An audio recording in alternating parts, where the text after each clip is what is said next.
Biden administration کو پاکستان کی ضرورت پڑی 2021 میں انخلا کے وقت، تب بھی پاکستان میں جو ہے عمران خان کی حکومت تھی، انہوں نے بہت زیادہ سپورٹ کیا تمام ودرول پروسیس کو. سو یہ ساری باتیں تو اس طرف اشارہ کر رہی ہیں خرم صاحب کہ روابط واقعی میں اچھے ہیں، یا رشتہ جو ہے آپس میں ان کا واقعی میں اچھا ہے، تو پھر تو ایکسپیکٹ کریں نا ہم.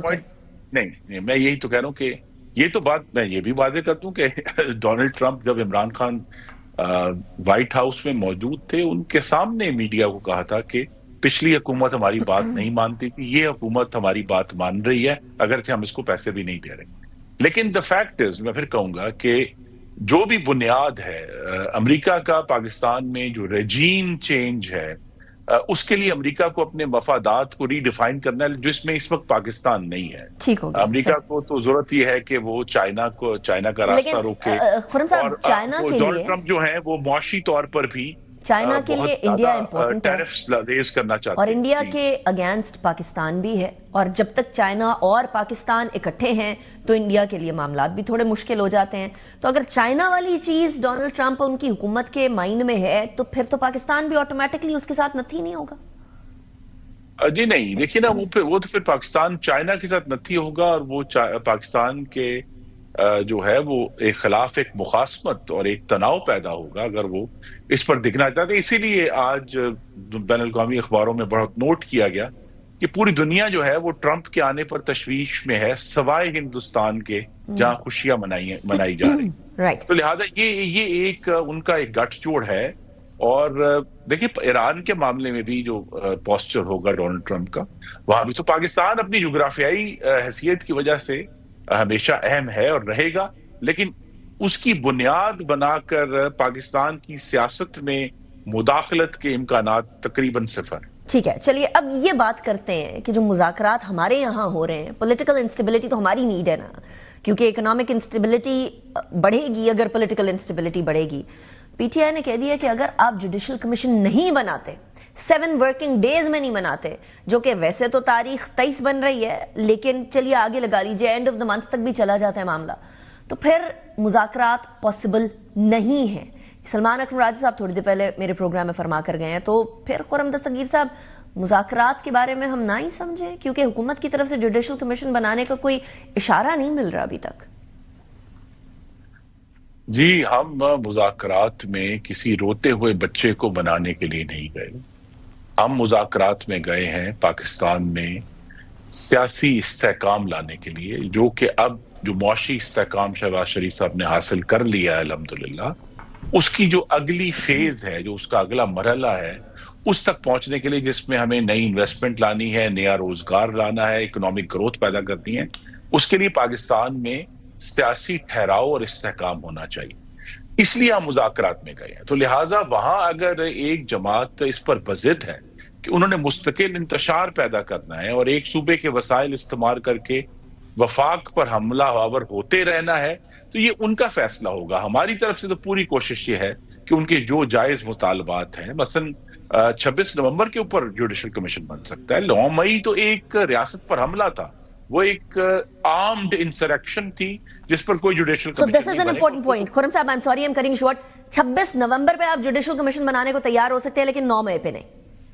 جی، اس لیے کہ 9 مئی تو ریاست پر حملہ تھا، اس پر کیا کمیشن بنا؟ اس پہ تو سزائیں ہونی ہے. تو یعنی حکومت کی طرف سے کمپلیٹ نہ نہیں ہے خرم صاحب. جی دیکھیے، وہاں 26 جو 9 مئی کا واقعہ ہے، اس پر یہ ضرور ہے کہ جو بھی اس وقت پہلے دیکھیں نا، اتنا مبالغہ ہے کہ جی کو ہزاروں ان کے جو ہیں کارکن، بالکل ہزاروں نہیں ہیں. تو جو اس وقت حراست میں ہیں، جن کے اوپر کوئی ثبوت اور شواہد نہیں ہے، ان پر حکومت سنجیدگی سے، اور ہم سب کی مسلم لیگ نون کے تمام جو کارکن ہیں، پالیسی میکرز ہیں، ان کی یہ رائے ہے کہ جن پر ثبوت اور شواہد نہیں ہیں ان کو فوری طور پر رہا کرنا چاہیے، لیکن جن پر ثبوت اور شواہد ہیں انہیں سخت ترین سزا بھی دینی چاہیے. تو لہذا وہ 9 مئی تو ایک ہے، لیکن یہ باقی جو معاملات ہیں اس کے اوپر ہم کھلے دل سے اور کھلے ذہن سے مذاکرات کرنے کے لیے آج بھی تیار. ہم یہ سمجھے خرم دستگیر صاحب کہ جوڈیشل کمیشن بن سکتا ہے، لیکن ساری ان چیزوں کے لیے نہیں جو عمران خان صاحب یا ان کی جماعت اس ٹائم پر ڈیمانڈ کر رہی ہے. تو حکومت کی طرف سے کمپلیٹ چٹی نہ نہیں ہے اس ٹائم پر جوڈیشل کمیشن پہ. نہیں، دیکھیے یہی تو نیگوسیشن ہے، اور یہ اس طرح کی ایک نیگوسیشن